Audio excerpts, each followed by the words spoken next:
Second right now to have a moment of silence for Washington Mystics owner Shelly Johnson, who suggested that the WNBA as a whole should have been on the cover of Time magazine instead of just Caitlin Clark, who graced the cover last week, which is probably some of the stupidest shit I've ever heard. Matt Barnes didn't hold back. As an NBA champion and outspoken voice in the sports world, when he calls something out, people listen.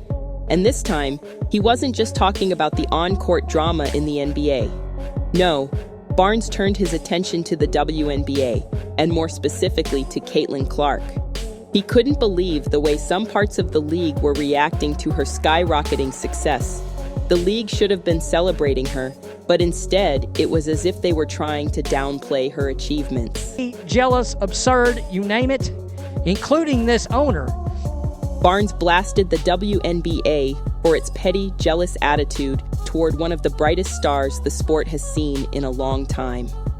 You'd think that when a rookie comes in and completely shifts the energy of a league, drawing in fans and selling jerseys at record rates, the league would be thrilled. But that wasn't the case with Caitlin Clark. Instead, some people in the WNBA were acting like they couldn't handle her success, and that's where the drama started. Matt Barnes wasn't going to sit by quietly while that went on. He made it clear that the league's reaction was absurd.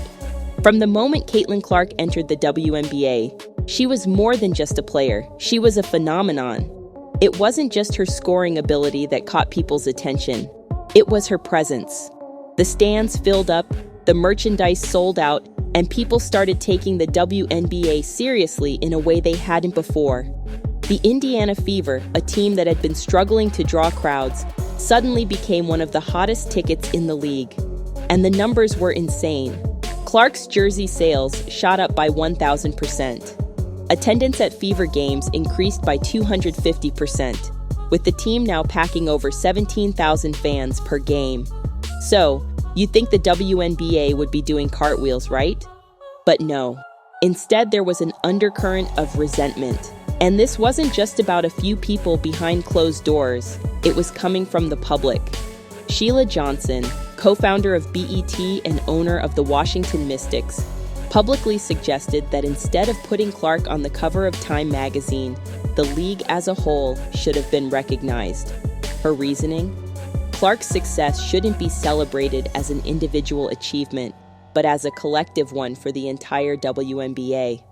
Matt Barnes didn't mince words about Johnson's comments. He called them some of the stupidest things he'd ever heard. And honestly, he wasn't wrong.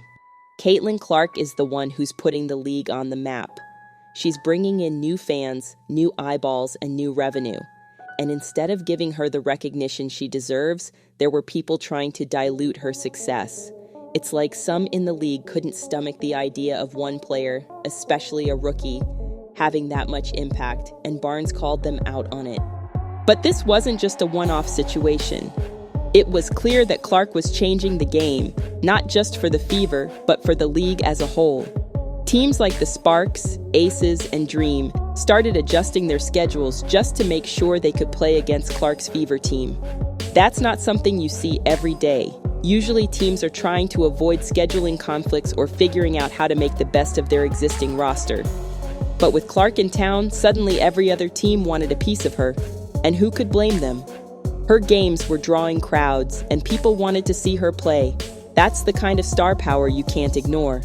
And yet, there was still pushback.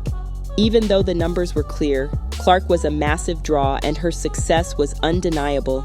Some in the league seemed hesitant to fully embrace it. They couldn't decide if they wanted to roll out the red carpet for her or push her back into the shadows. It was as though her rise made them uncomfortable. Why? Well, because change is hard. And Caitlin Clark represented a shift in the league's dynamic.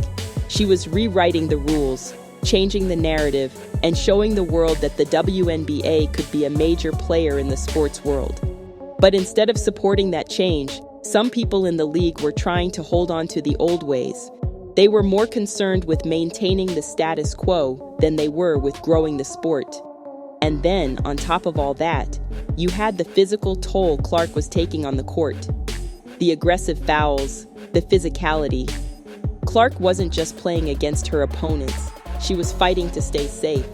Some players seemed to be targeting her and it was getting dangerous.